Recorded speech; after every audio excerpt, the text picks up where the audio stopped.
Hi all, hope you're doing well. Today in this video we're going to be looking into Elder Scrolls Online. And I've been putting a lot of effort and a lot of time into Elder Scrolls recently. I've been really enjoying it. I've reached number 1 this week on the Deathmatch leaderboards. I've built kind of my own variation of a build done by Allcast. If you are playing ESO, definitely go and check his website out. If you don't know it already, definitely very worth doing.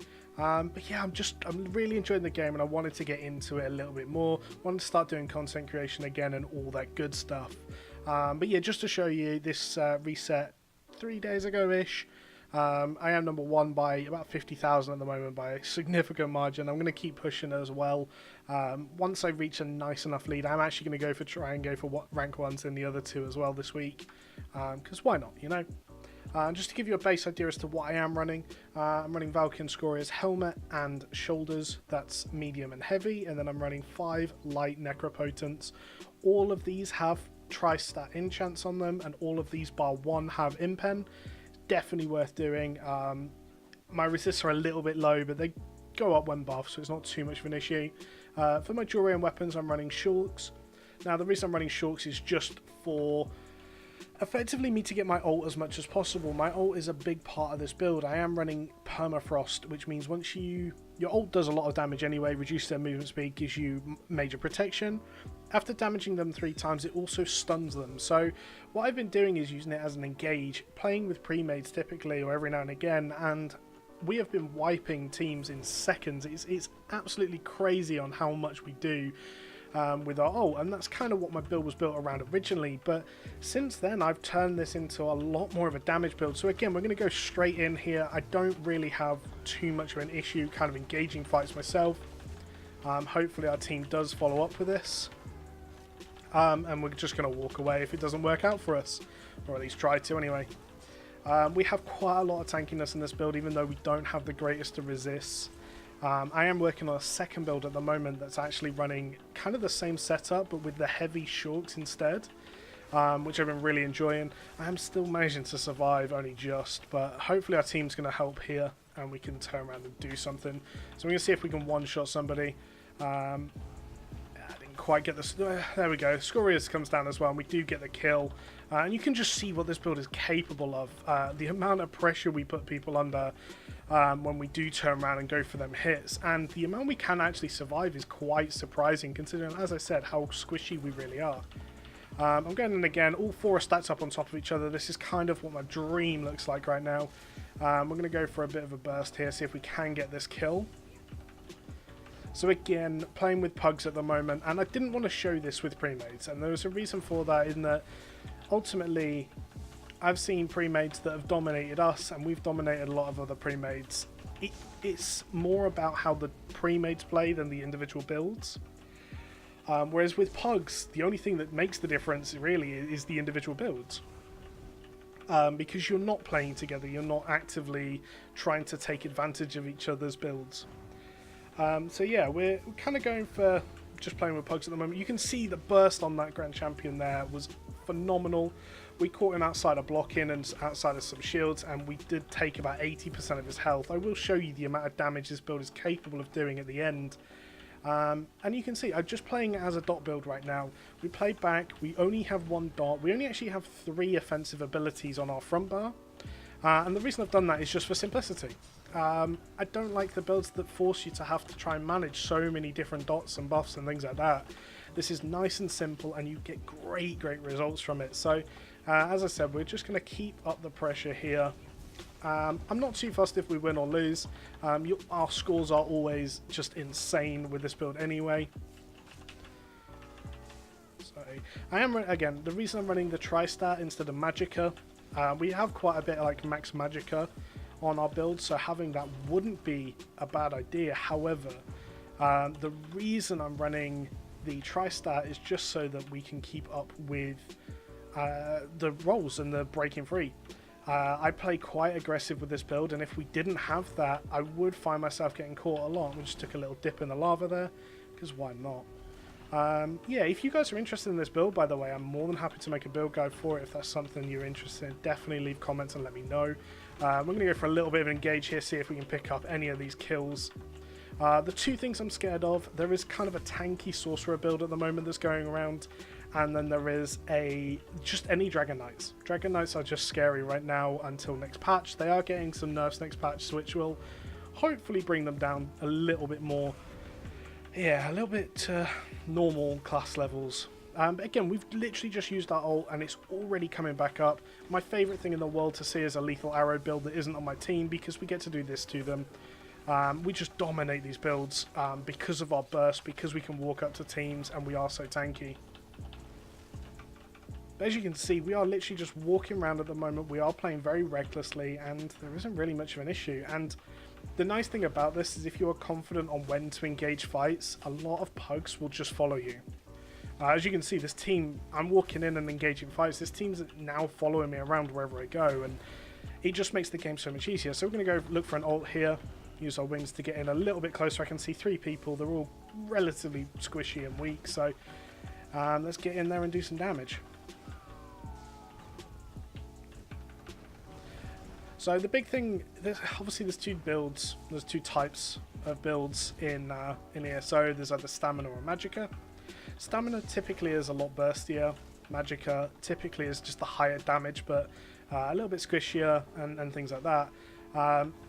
If you can survive a Stamina's burst, you can pretty much win that fight every time with your ult. And that's kind of where that's how you have to play it. You can't just outburst a Stamina build unless they are so squishy that you kill them in a stun. So again, got my ult back. We're going to look for another play here. Hopefully go for at least a double kill. We get 1, and we're going to look for this sorcerer as the second one. And again, it's not all of us. It's not just me doing this damage, so I'm not going to try and take credit from all of it. But the damage we do is absolutely insane. So again, we see this burst here. The guy just dies. Or he doesn't, apparently. But again, with the pressure we put people under is just absurd. And again, as I mentioned before, we have nearly got our ultimate again. This is not running Bloodswarm, by the way. Bloodswarm is busted with this build, or would be, but I actually can't get it to drop, so unfortunately I don't get to play that build. So again, people have started to notice that I'm doing a lot of work. We're going to stand in this choke point with my ult. As people come through, we're just going to melt them down. The negate was really, really nice from them there. And our team's actually getting flanked on by orange. I locked us into the lava. That was a really nice spear. Hopefully we can survive. No, we don't. We do go down. And I think that is our first death, actually. It is. But you again, 6-113, 650,000 damage. Nobody else has even come close to that amount of damage. And we're quite a tanky build as well. It's not like we're building this for pure damage. So you can just see what this build is capable of. A lot of it is pad damage. Obviously it's dot damage, so it's not exactly helpful always. But I've actually had it before where I've been in a situation like this where I see 2 teams fighting, and I've just dotted everybody up, and the amount of kills you pick up on people is crazy. You would really be surprised.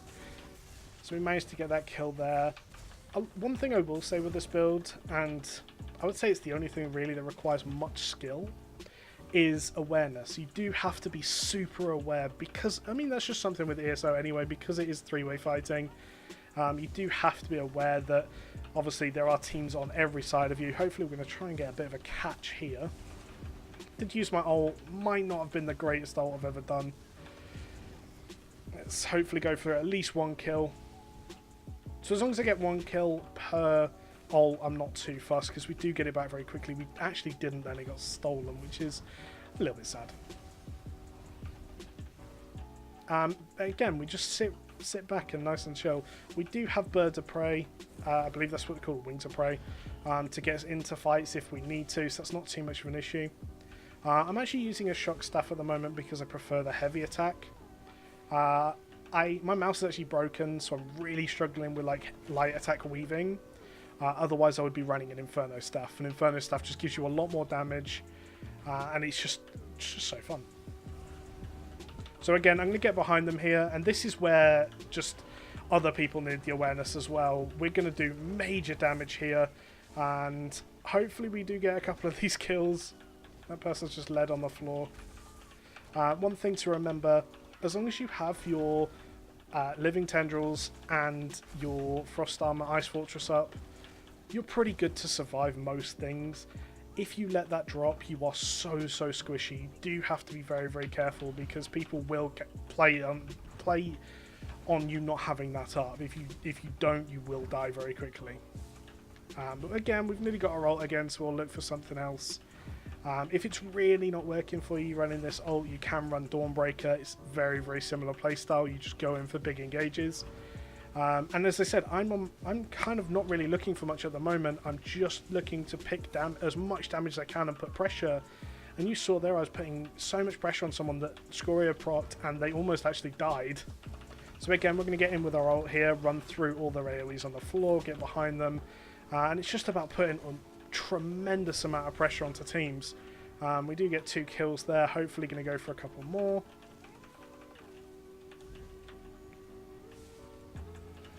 So he's just popped his ult just to survive, that's fine. It looks like this should be a free kill then. And we need to back up a little bit. So you don't win every game with this. I'd be lying if I told you that's what happens if you're just going to auto win. It's not the case. You do have to put some work into it and actually make sure that you are working as a team. But again, right now I'm on my own. I'm just going to do what I can to put pressure onto these 2 teams. Okay, and a lot of this damage, you can just see how much damage I'm doing right now. I picked a kill off, and that was pretty much just from pressure on my own right there. It's insane the amount you can do. I'm going to pick another one off there. Oh, she got stolen again. Wow. I don't normally get this many kills stolen. I'm not going to lie.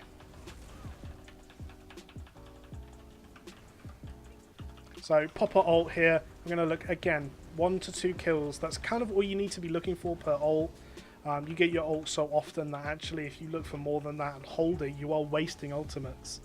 I saw someone else, I was speaking to someone else that is playing kind of a similar build to me, and they were letting it get to like 400 or 500 every time before they were using their ult, and it's just so inefficient, whereas you could do that on 200, go for 1 or 2 kills, and that's the pressure that we're talking about. Just kind of things that support this, by the way, or things that make this just a lot better, and synergies, I guess. Nightblade, as much as I don't like the build, the Lethal Arrow build, if you have someone that's very good at it and can be annoying, having one of them on your team isn't too bad. Anything more and you lose that frontline pressure. I run with a Stan DK as well, who just goes in on me. Every time I run in, he'll go in as well. And the pressure we have is insane. We have wiped teams 2v4. We've killed like 2 teams where they've both been on top of each other and we've ran in. We've had multiple quadra kills and things like that. So yeah, the pressure we have is just amazing. We are kind of starting to fall off a little bit here. You can see we're at 1.5 million damage. Let's actually go through some of the damages, right? The rest of the people on our team, 700k, 146 and 485. The rest of our team have got good damage numbers, barring one, but like average damage numbers, and they haven't even come close to our damage.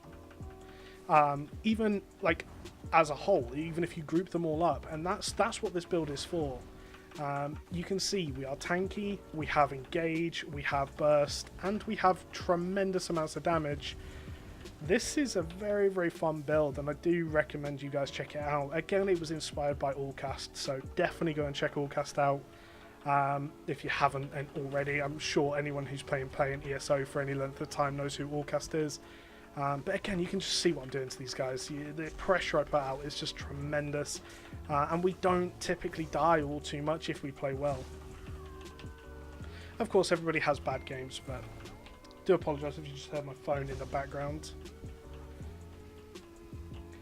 And again, it's just keeping this pressure up on people. So I do spam out my dot quite a lot. Again, we don't have too many magicka issues because I heavy attack a lot. That's not intentional for the build, it's literally just because my mouse is broken. There is actually a person behind us. I knew I saw him go into stealth, so hopefully we're going to burst them here. That burst, I will talk about it just after the BG quickly. If you land it correctly and you get lucky with a Scoria proc, you can insta-kill squishy builds. On the tougher builds, you either have to out-sustain them, which is actually quite hard to do. This build isn't a 1v1 build. That's one thing I will say. It's not built for 1v1s. I will be kind of looking into how, like, trying to turn it into a bit of a 1vx build, but that's just not the way this build is set up at the moment. You can see there's 2 people here. I'm on my own. I can survive, but I can't kill them. I can just put pressure. And you do need someone on your team that's great with them executes. If you have someone like that, it's just going to make the build so much more fun for you. And this was kind of the perfect BG actually, because it really gives every kind of... It shows every point of the strong point of this build really. So we're going to wrap it up here in a second, hopefully pick up a couple more kills. I'm going to try not to die because green is actually getting quite close to just recovering from this game and recovering the win. You can see the pressure they're putting me under now though. And we are going to go down unfortunately right before the end. 20 seconds left, 1.8 million damage. If I hadn't have died there, we probably could have gone for the 2 mil damage. I haven't actually managed to hit a 2 mil damage gain yet, so yeah, it's quite close.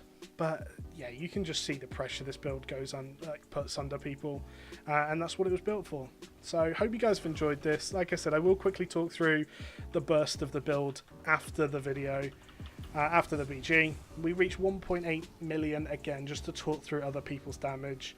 The entire green team, who again were playing very well, nearly recovered the game. 930k, 510k, 500k. So their top 3 players equaled my damage by myself. You can just see the pressure that it puts out. It is just incredible, insane amounts of damage. So let's leave out and I'll show you quickly just the burst of this build. Again, if you do want a build guide for this, definitely give me a shout and we will go into a lot more detail, where to get the pieces, what you're looking for on each piece and things like that. So that is something I can do if it is something that people want. And yeah, so let's just try to find a mob quickly.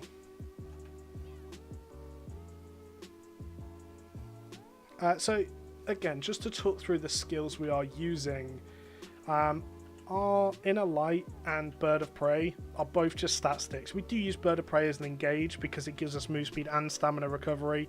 Stamina recovery when you're going into that engage is just necessary because you need to keep your stamina up to be able to survive to be able to dodge roll and to be able to break free. So having that is a really, really nice engage.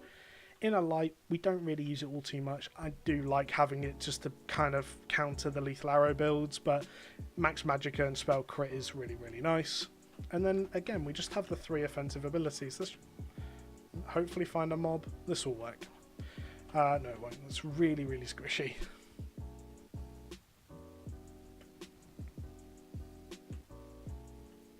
These will work. So, the burst at the moment, I use Deep Fissure, I run in and Shock Clench, I swarm, and then I heavy attack. Now, if you land that on a clothy, on a squishy target, and get the Scoria proc as well, that will kill them very, very quickly. Your burst is very scary if you land it correctly. Again, this is running without my pet at the moment. Normally you'd have your pet out for a lot more Magicka and things like that, and major sorcery, but you can see what the build's capable of. I hope you guys have enjoyed. If there's any questions, leave them in the comments below. Other than that, definitely like and subscribe. Why not? And catch you later. Thanks for watching, guys.